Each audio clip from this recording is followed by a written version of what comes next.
All right, so we're going to look at the election of Ronald Reagan. So Reagan was elected in 1980. So evaluate the extent to which the election of Ronald Reagan led to a decrease in the role of government. So looking at this prompt, it's about the election of Ronald Reagan, which happened in 1980. Ronald Reagan is a conservative Republican, and we're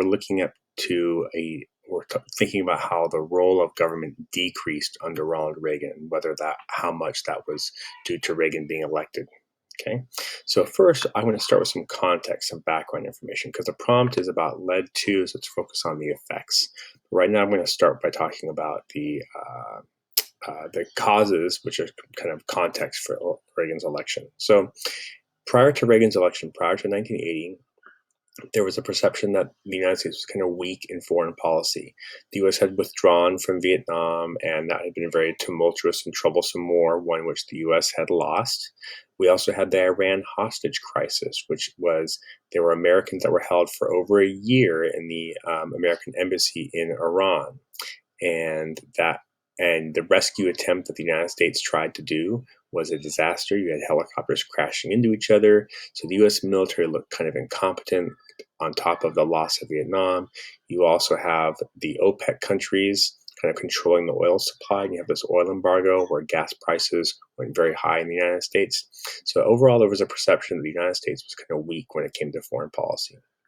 Also, there was this kind of failing economy. So the Great Society and the War on Poverty, those are expensive programs, especially when you combine the cost of the Vietnam War. You had high deficits from the government, so the government was borrowing a lot of money to pay for these programs and for the Vietnam War. You had a dramatic increase in inflation in 1976. Inflation was 11%, which is very high. And you also have a decline in the manufacturing industry, especially the automobile industry, in part because of this oil embargo where gas prices went very high. American cars like Ford and General Motors, Chrysler, their cars tend to use a lot of gas. And this led to Japanese imports, like for the first time, like Honda and Toyota, those companies, because they produced cars that got better gas mileage and were more affordable and cheaper. And so American auto industry was hurt very much by this. You had auto factories that were closing their doors. You had these car companies losing some money.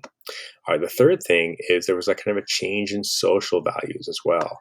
With all the activism of minority rights groups, whether we're talking about African Americans, we're talking about women, Hispanics, we're talking about gay rights, those kinds of things, there was a kind of a backlash to these among a lot of white Americans.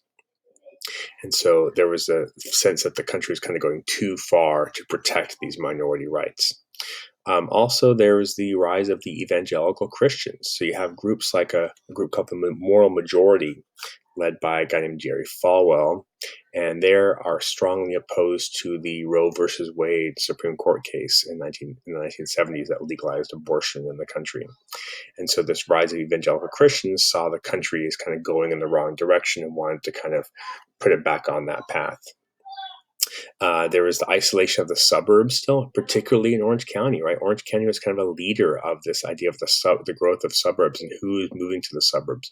Remember, it's white, middle class, upper middle class people who maybe don't really support the minority rights that have been going on. They're evangelical Christians, those kinds of things. And you also have the movement towards the Sun Belt. Okay, so the development of the Sun Belt, some places like California, out in the West, and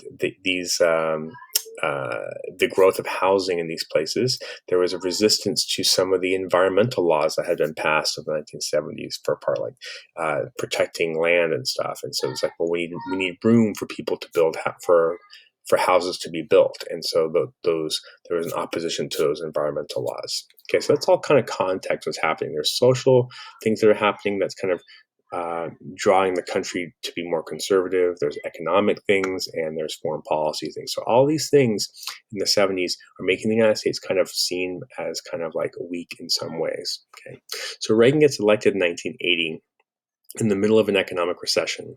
And Reagan's plan is his philosophy is he wants to, he ends up talking about having an increase in government spending, but not on on government programs like the Great Society, but more the military budget. Okay, so Reagan's big thing is to kind of fix this weakness in foreign policies to make the American military strong. So he increases the military budget. He develops this thing called the Strategic Defense Initiative, or sometimes known as Star Wars, which is a network of satellites in space that would be able to shoot down Soviet missiles if they were launched.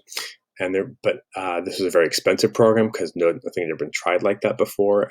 It doesn't really work, but we didn't know that at the time. But there's a lot of money being poured into this program. Okay, so this increase in military budget, things like the Star Wars program, it really increased federal deficits. So it kind of led to kind of more government spending on the military side of things. And there were some rising costs of some of the New Deal and Great Society programs for Medicare and Medicaid, especially for retired people, right? Reagan didn't want to touch those because that's where a lot of support came from, older people. But he didn't want to touch that. But even though Reagan himself was an advocate of a decrease in the role of government, and we'll talk about that in a moment. So, but one of the results here, maybe unintentional results, is this increased federal deficits from spending on the military. Okay. Now, Reagan's philosophy about economics was to kind of get government out of the way. Reagan once said that the scariest words in the English language were, "I'm here from the government and I'm here to help," right? He basically was saying the government gets in the way of things. So he had a lot of corporate supporters. And so one of the things he wanted to do was to decrease government regulation, to kind of take laws out of things to allow government to allow government to have more freedom, sort of a laissez-faire approach. So the Environmental Protection Agency had established laws in the 1970s about protecting the environment. So Reagan sought to eliminate some of those laws, to loosen restrictions on companies so they weren't as bound by these regulations. Limiting the regulations on the automobile industry, especially about like smog emissions and safety. Reagan resisted things like the seatbelts and seatbelt laws and that sort of thing. And then the big centerpiece is Reagan wanted to reduce taxes to promote investment. This is sometimes called a Reaganomics or trickle-down economics. Or if you're criticizing it, you can call it voodoo economics. That was what one of his opponents called it.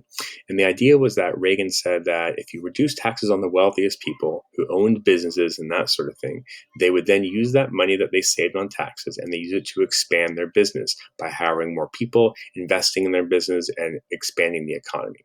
And that effect would trickle down to the lower classes, but it starts at the top. So Reagan wanted to reduce taxes to promote this investment. This is kind of the centerpiece of his economic plan, is to reduce taxes, eliminate regulation, and that would improve the country's economy. And then lastly, we have Reagan foreign policy, this aggressive intervention against communism. Reagan wanted to be very aggressive about kind of standing up to communism because there was a perception that America was weak before, right?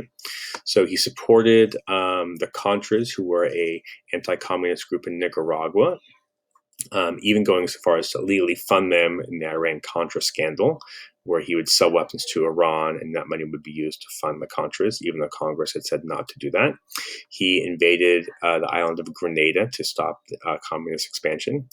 And then he also signed the INF Treaty with the Soviet Union to kind of reduce nuclear weapons. But that was later on in his presidency with Mikhail Gorbachev, who was the new Soviet leader who was more reform-minded.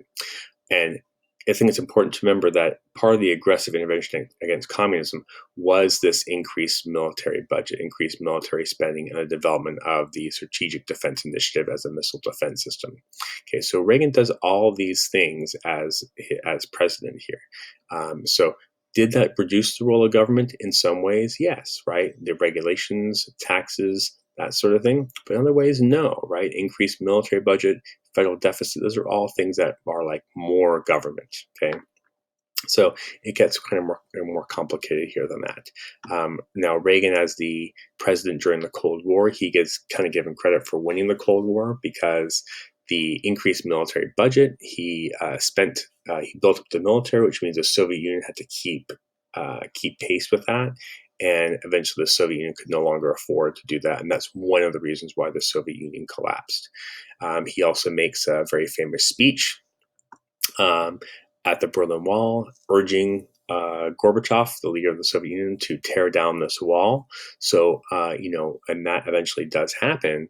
And so, there's an element to say, you can look at this and say, like, Reagan's aggressive intervention against communism, the military buildup, kind of, maybe it didn't decrease the role of government, but it did kind of help to end the Cold War and communism. Okay, so those are some things to think about. And a lot of the things we see today about the decreasing government regulation and cutting taxes was true of the Republican philosophy. Okay.